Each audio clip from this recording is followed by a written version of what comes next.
1. Hey everybody, Scott Jansen here, back with another 100K Coaching Program Student interview. Today we have the awesome Eva with us. Eva's going to be talking about her journey as an RTT therapist and working in a very unique and very incredible niche, which I want to dive into. Eva's got an awesome story of how she built basically her business from scratch. She's been in the program for a little bit of time now, and how she's constantly growing the business, what she's learning about her niche, and ultimately what she's doing to grow her business. So firstly, Eva, thank you so much for joining us. This is quite cool. Thank you for having me. Really excited. Absolute pleasure. Well, look, let's start from the start as we normally do. Let's rewind all the way back before you got into therapy and things like that. What were you doing in life, and how did you get involved in RTT? So basically I grew up working in a family business, I'm in Greece. I was born here. I grew up here, and I grew up working in my family restaurant, and I didn't really know what I wanted to do. And I ended up leaving Greece, and I ended up working on super yachts for a while. So being around super wealthy people. And that's where I figured out, it hit me at 19, that I don't want to be working for other people. That was a major step, because I was like, obviously I've been working since 12, doing different things. And I basically realized, because obviously in the family business, my dad was my boss, so it's not the same. But then when I left, I started working for other people. I was like, I don't want to do this. I hated being told what to do, and your mood is often depends on your boss's mood and how they treat you, and you've got no say in it. And I was like, no. So I saved some money. I quit my job. I traveled the world for a year with my boyfriend, a year and a bit. And that's when we went to India, we went to Thailand. I did some meditation courses, some yoga courses, and I became a yoga teacher for a little bit. And I loved it, but it wasn't it. I knew it wasn't it. And we actually ended up teaching yoga to people that came here to Corfu, the island that I'm on in Greece. And I met this lady, and she talked to me. Just one random evening, we did sunset yoga. So we do sunset yoga and snacks and whatever. And we had this Scottish couple, and she was actually friends with Marissa Peer. And she was like, have you heard of Marissa Peer? And I was like, no. And she said, oh, you should really check her out. So I checked her out. I saw that she was doing this course called RTT. And I was adamant. I was like, I really want to do this, because I've been interested in mental health and everything ever since I was 14. I think I watched The Secret or something. And that triggered that. I think that's where a lot of people start with that movie. Yeah. Honestly, it all just started there. And I remember I used to pause the Secret and write down stuff that, the quotes and sentences that spoke to me that I liked. And then I got into more books and into more and more. So I've always been interested in how the mind works ever since I was really, really young. And then coming into RTT, it was amazing, because I've been doing a lot of meditation and energy and yoga and all that, but it was kind of surface. I mean, you can meditate for 3 hours a day, but you're not getting, that root is still there. You may be coping with it fine. You may be feeling a lot calmer, but the root's still there. And I knew that, I could feel that. And so, I saved my money. I got into RTT, and that's how it started. So when you quit the family restaurant, what did your mum and dad say about it? Were they pleased? Were they a bit upset? No, they were just like, get out of here, go explore the world. So they were supportive, definitely. How long have they had the business for? Oh, years, ever since I was a baby, 25 over that. Yeah. Okay, so saved up your money, went and did the RTT course, obviously learned more about the mind, unconscious, conscious therapy. What was your biggest takeaway from the course? The RTT course? Yeah. I'm a very matter-of-fact person, and I loved how it made sense. So I love how, you're taught these rules of the mind. This is how the mind works. This is how the subconscious works. This is how you go back to it. This is how you heal. This is how you move forward. That's what I love. There was no airy fairy in a way. I had enough of that, because I remember I did a lot of courses in meditation or whatever, and I just remember not understanding it, not it making complete sense. And I had a lot of questions. With RTT, I didn't have any questions. I understood very well how it worked. And I was really excited to, and obviously I saw the difference in myself and my family and other people. Mm-hmm. I gave away a lot of free sessions Free and then therapy. to random people on the internet Yeah. in Facebook groups. I was like, who wants a free session? Yeah. Was there any But crossover between yoga and RTT? Not really. I mean, I saw what, like, you mean in Yeah, the way they the way think and the that practice of it and learn the mind and how it works. Is there any crossover? I think so. There is, but with RTT, like I said, it's a lot more straightforward because yoga is something that's been around for ages, right? And that means that it's been interpreted, and the scripts and the Sanskrit, whatever, they've been rewritten a lot of times. And people tell different stories, and there's different types of yoga, and sometimes there's like an argument between what yoga's practice is best and whatever. So you go down that route because it's been around for years, and of course it's extremely valuable, and I still practice yoga today. I love stretching, I love breathing and whatever. But I think with RTT, coming straight from Marissa Peer, she's the one that put it together, she's the one that discovered it. I think that's the best thing, because it's like Hinduism and different religions, over the years they've been interpreted by different people, and it can get a bit complicated. So yeah. So you finished the course. Did you do the live training or the online training? I did the online training. I'm actually trying to do the live one because I really want to do it, but obviously because of COVID it's been on hold. But I've done the online one. Okay, so you finished your course. What happened next? You went into giving away the free sessions. Did you think you were going to grow a business from it, or was the RTT still thing like a personal type thing, or was it all business focused for you? So in my mind, before I started the course, basically Marissa P.I. or someone in the marketing team had said that you charge about £250 or euros per session. In my mind, before I did the course, I was like, okay, even if I do one session a day with someone, I don't know who that someone was, where I was going to find them, but I thought like everyone was going to come knocking on my door because this is such an amazing strategy and technique. But in my mind, I was like, I'm just going to do one session a day, 250 euros a day. I live in Greece, all the expenses, it's not like America or England or whatever. The living expenses are very, very different. And I'll be fine. And that was my idea kind of going into it. Yeah. And then, so finished it, started setting up the business. Did you pick a niche straight away, or were you just looking for anyone that would pay that sort of money, sort of anyone you could work with? So I started looking into a bit of marketing when I finished, and a lot of it was the old school way of go to gatherings and start talking about yourself, which doesn't apply to me where I am now, because it's not in Greek, and I can't do it in Greek, and I don't want to do it in Greek, and it's not necessarily something that people can really afford around here, to be honest. And so that was troubling me at the time. I was on some Facebook groups, and I basically was giving away free sessions. I did quite a few of them, and I remember there was one person that was thinking of doing a second one. She was like, "How much do you charge?" And I was like, $80. Looking back, I'm like, but and then there was another lady that I helped stop smoking, and I told her, I told her $100, and she tried to get me down from 100. Wow. Less. So that's where I was before someone recommended you, and I basically found your YouTube videos, I think, and then I found your website, and I saw the webinar, and I was like clicking and answering the survey so fast because I just really wanted to join. Yeah, because we had our strategy call, and that must have been, you've been in the program July.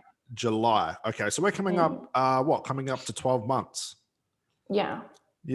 So what were the issues that, actually, did you learn anything, obviously working at your mum and dad's business? Did you speak to them about ideas around running the business, or did you just see that was just going to be totally different? I think I thought it would be totally different, just because working online mostly, well, where I am now is completely online, 100%. And with people from abroad and everything, it was kind of drilled into me because of where I am, and the way of living here is very, very different. And it was kind of drilled into me since I was very young, not from my parents, but just from people around me, how you can either live here and have a laid back, relaxed life, but not make a lot of money.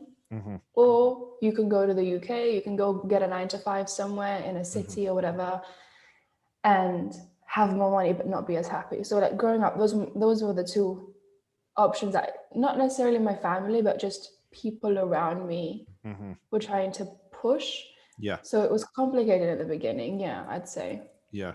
But obviously the thought of not wanting to work for somebody else was a big enough motivator to get the business to work. Yeah. Massive motivation. What was it about it working for other people? What didn't you enjoy about it? I don't like being told like what to do, basically. Is what it boils down to. Yeah. And also, you know, if your boss is having a bad day, or on the yacht, because obviously I was really young and I didn't get treated nicely. Sure.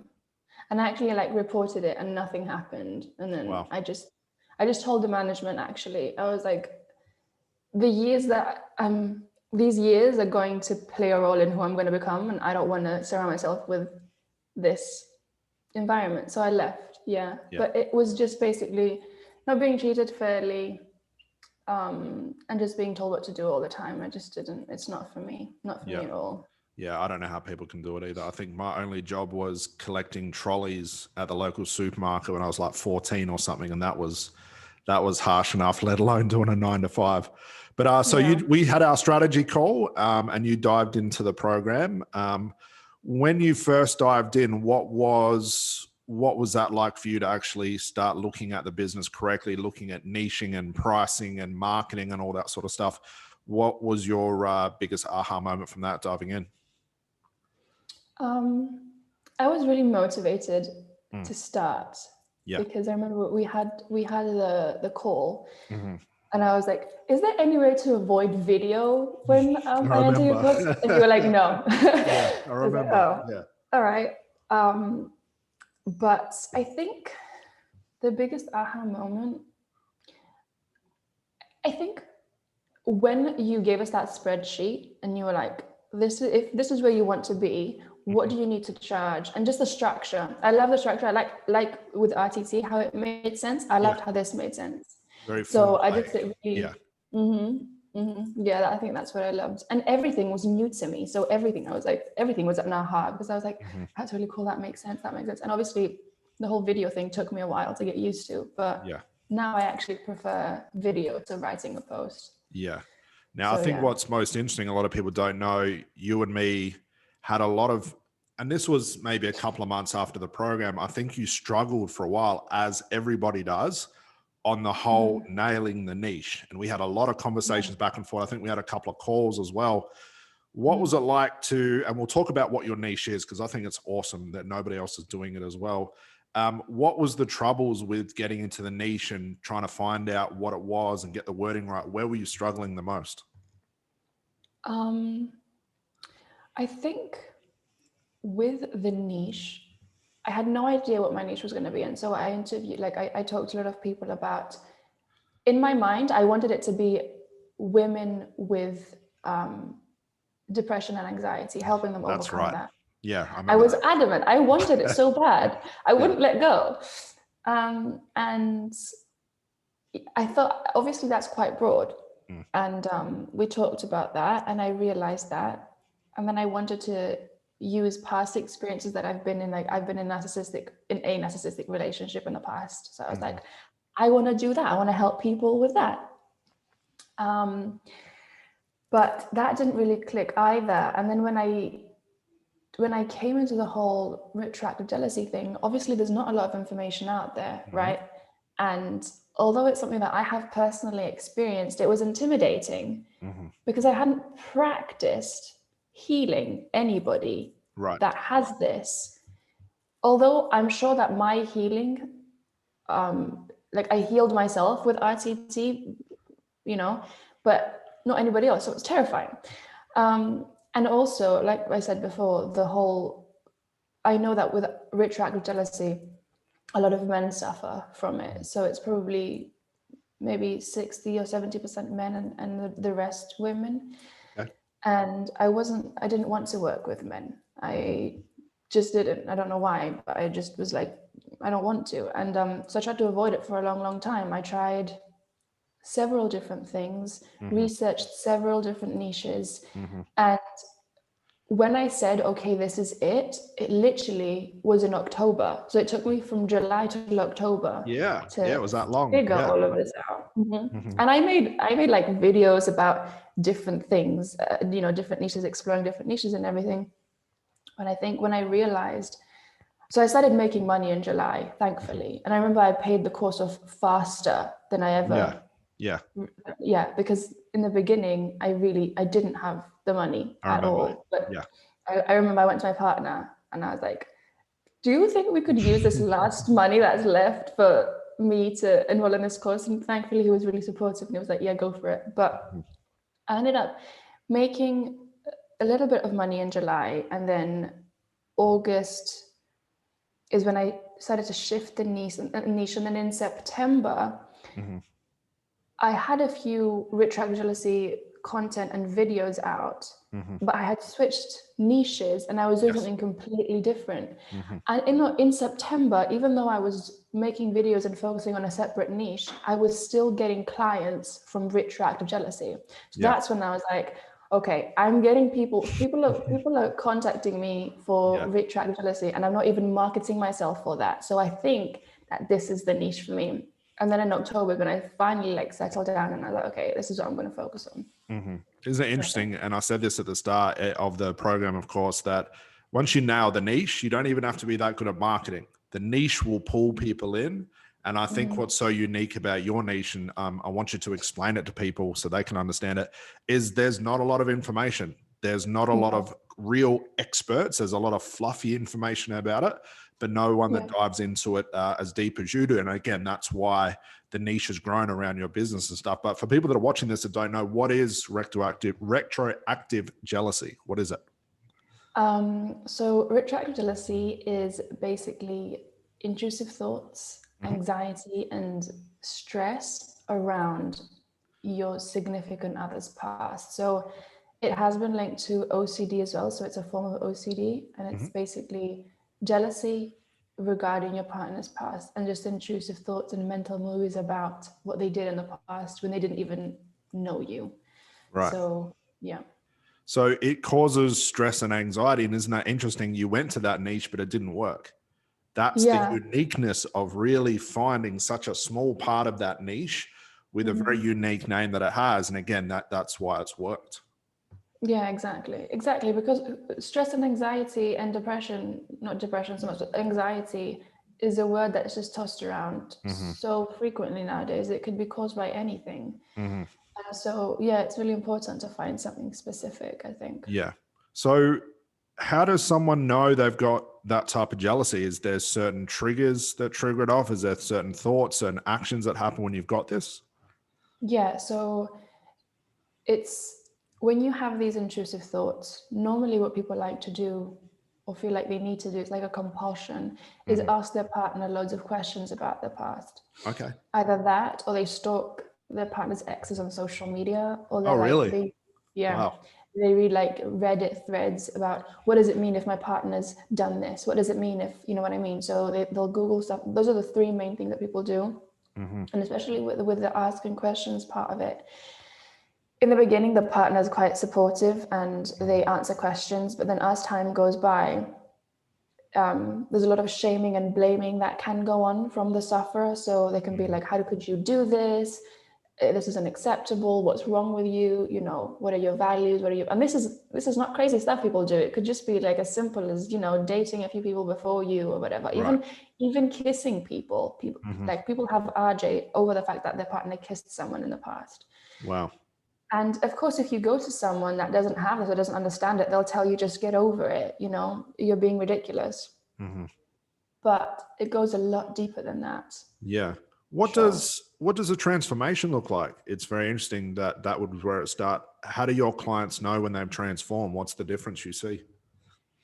The difference is that they can go out, they can go about their everyday life without getting these intrusive thoughts. And the thing is with RJ is when you get these thoughts, there is some sort of emotion attached to these thoughts, right? That's why they keep coming back. So what we do is, and the reason there's emotion attached to the thoughts is because you subconsciously attached some sort of meaning to these thoughts. So what we do is we look at the meaning they've attached to these thoughts, and then we shift it from there instead of just trying to, on the surface level, coping mechanisms, mindfulness, meditation, all of that. So what it looks like is basically not being bothered by your partner's past anymore and being able to be in a relationship happily, because that's something that I see, it's not talked about enough, what a healthy, happy relationship looks like. There's so much information out there on how to not be in a narcissistic relationship, how to not find a toxic person, how to not be in a quote unquote like bad relationship, but no one talks about, okay, so what does it look like when you get into a healthy relationship? Because people think that, okay, you're going to meet someone and they're going to be the one, and then everything's going to fall into place and you're going to live happily ever after, but that's not true. And then when someone meets a decent human being that they're like, okay, I could spend the rest of my life with you, I can see that, and things don't go, and basically they have difficulties or things come up, people get confused because they're like, well, is this maybe not the one if there's like difficulties and hard things coming up in the relationship, and it's not the case. So I love focusing on what a healthy relationship looks like, instead of, which obviously we do need the people talking about what a toxic relationship looks like, but it's also important to focus on, okay, well, this is what you don't want to do. What does what you want to do look like, if that makes sense? So yeah, that's what I'm focusing on. How does it feel now to have nailed this niche? It feels really good. It's really an amazing feeling. Yeah, really, I'm just really calm, really relaxed. I'm not really anxious about, like I used to be about finances and all of that. And I'm really excited about the future as well. So it feels really good. Yeah. What's it like to work for yourself and have a stable business and a growing business? It's been my dream. It's been, honestly, like, this is all I've ever wanted, is to live where I want to live and make my own money. Because like I said, I don't like being told what to do. And that just doesn't mean it. I've been like this since I was a child. And this is what motivates me, because even with like parents, I don't want anyone else to tell me what to do, because if my parents were to ever help me out financially, it kind of gives them a say in what I should do.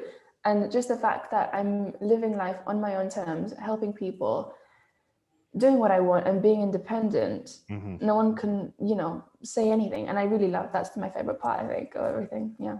It's a cool feeling. How do your parents feel about it? Are they happy for you as well? Yeah, they're really proud. They're really happy. And you're young. This is the start of business career for you. Like, there's going to be a lot of expansion to happen. So, and what a lot of people don't know as well, this just came to me. I can remember, and this was quite recently, you had actually been kicked off of Facebook for marketing several times, lost your account. I think someone might have hacked your account at some point as well. What was that like, going through that? And the reason I bring this up, because people have to realize business has a lot of hiccups. There's a lot of stupid things that'll go wrong. Spanners will be thrown in the works, so to speak. What was that like for you going through that? It was not nice in the beginning, especially because, this is a new niche. I haven't exactly experimented that much with it. And to have people that like either coaches or have courses out or whatever, trying to tell people how to fix this, kick me out of groups. Or like I got emails telling me, hey, I've kicked you out of the group because you've been doing this and this. Or someone actually made a video about. That's right. I remember that. Yeah. Seriously, this was like in the beginning of everything. And someone made like a 20-minute video talking about how, not my name, but basically how everything I do is wrong, without mentioning my name, is a scam. He called me a snake oil seller, this guy. Again, not mentioning my name, but he was like, hypnotherapy works for in the moment, but then it doesn't last. And just be aware of this, and this, and so that actually made me not want to like focus on the niche even more when this person said that. I mean, I got kicked out of all the Facebook groups, and then even when pretty much all of them. And then in October, November, when I was more stable and I was getting a lot of clients a month, I woke up one morning and Facebook's decided to disable my account. And That's right. I was like, I still wasn't really familiar with YouTube that much. And now I see that it was a blessing in disguise, because now I get the majority of my clients from YouTube, which is amazing, because you do less, kind of like you just put videos out there and you just sleep, you wake up, and again, I just got a strategy call now. So I love that. Obviously, I'm still on Facebook and everything, but you found your asymmetry. Now, Definitely. as bad as this sounds, I'm glad it happened to you right at the start, because it shows you what real business is. A lot of people paint business as just be nice, put out the right energy, people will love you, people come kicking down your door, you'll have tons of clients. It doesn't work like that. And I think building that resilience right at the start, especially in this new niche, was important for your growth, because you realize it's not the only time it's going to happen. You're going to have ups and downs, and business is going to throw things at you. But I think it's interesting as well that when you really go out and help people with a real problem, you're going to get a lot of people pushing back and saying, no, that's wrong. We'll kick you out of groups. What you're doing is incorrect. But I really think that really touching on a real pain and a real niche that exists. And we have to realize we can't be friends with everybody. This is business, and this is unfortunately what's going to happen. Yeah, no, definitely. There was a lot of backlash. There was a lot of questioning. Someone said I question RCT. And I was like, I don't care. It works. I don't care if you question it. It works. You can go ahead and question it all you like. Yeah. Exactly. So no, definitely resilience must be built. Yeah. So what's been like one of your favorite clients thus far? Has anything really cool happened, or anything unique that sort of stumped you a little bit or really shocked you, as in a positive way, of course? Yeah. I think just people that I work with messaging me, months later and being like, we got engaged and I haven't had RJ in months, or another one got married and I'm like looking at these pictures on Instagram of her in a wedding dress, and that kind of thing really, really makes me happy. Yeah. So what's the goal with the business moving forward? You're stabilizing, just moved into the new house, got constant income coming through. You've pretty much taken over the niche because there was really no one in there. Now you've just sort of really settled your feet in it. What's the goal with the business moving forward? I definitely want to, I love what I'm doing right now, and I definitely want to help more and more people. Sure. It's been since July, I still haven't finished the program. I'm like on week 6 or something. Yeah. But yeah, I think retroactive jealousy is a form of OCD, and then there's another thing called ROCD, which is getting compulsive thoughts about people, not about people, about your partner, whether or not they're the right person for you. So everything can be going fine in the relationship, but you're getting these. So basically, what happens is people get these thoughts of, oh, my partner doesn't look good today, maybe they're not the one for me, and then they're like, why did I think that thought? And they get freaked out, and then these thoughts come back over and over and over again, and it can cause like severe pain. It's called ROCD. So I think I want to expand on different I do basically want to expand on healthy relationships and help people understand how to build one, because thankfully I'm in one, so I can kind of I can relate, and I can teach people when someone says healthy relationship, yes, okay, it's important not to get into a toxic one, but when you have found someone that's a decent human being, like I said before, it doesn't all fall into place straight away, and there will be difficulties, but it doesn't mean that, so many people nowadays are just like, oh, I'm just going to break up and focus on myself. And it's like, you don't, which is great, but there is also beauty in healthy partnership. Got it. So focusing on that going forward. Yeah, realistically, it's sort of the same niche. It's just stemming off into a different direction. It sort of sounds like over time, Eva, you'll be able to be like the relationship expert, but you'll know things about relationships that nobody else has sort of touched on, if that makes sense. So that niche will broaden, which is quite cool. And that's a really good place for growth and scale as well. Yeah, really excited. So for people that are sort of getting into business, maybe starting where you started, what would be your biggest words of advice for them, with what you've been through, becoming anti-fragile, resilient, going through all the troubles you had with the niche, kicked out of Facebook groups to where you are now and really sticking with the niche? What would be your biggest piece of advice for them? I'd just say,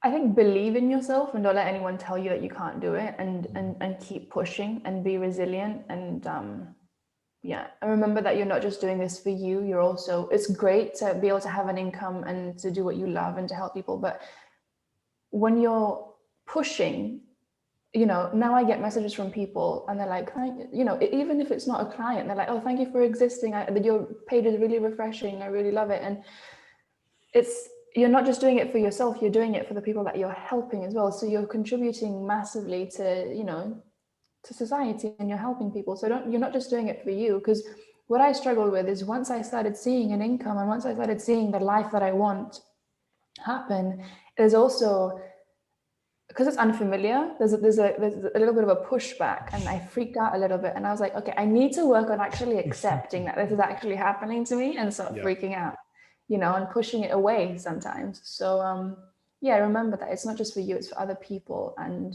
yeah, you deserve it, definitely. And also, obviously, in your course, everything is there step by step. So I would just say, go get Scott's course and then follow the steps, and you can't go wrong. You can't. Yeah, borrow the money from your partner, join the course, and look what happens, which is quite cool. Yeah. And it's interesting, you start making all this money, you start having the success, and we know it internally as therapists and coaches, but we start saying, hang on, is this real? Is this right? Should I be earning this amount of money? Should I be really doing this? Seriously. I always think that's such a weird thing, that, that success issue that we have, but you've overcome it. Like I said, you've only been in the course not even a year yet. And look at all the cool things you've done. So it's a real big scope for where this is headed for you. And I'm sure it's not going to be the only issues you have on business, touch wood it is, but you're growing, the business is growing. I mean, you're super young when you started this, which is awesome. And a lot of potential and growth as well. So it's going to be interesting to see where this actually goes. Yeah, I'm really excited. Awesome. Well, that was awesome. Very straight to the point story, which is what I like. But Eva, we'll be able to chat definitely in the future when this grows out of control, which is what it will, and you're hiring VAs and doing all that cool stuff as well. But thank you so much for joining us. I'm going to let you get on with your day, and we'll see you in the Facebook group. But thank you for sharing your story. Thank you so much, Scott, for having me. Really nice My pleasure. to talk to you. We'll talk to you soon. Thanks, Eva. Take care. Bye.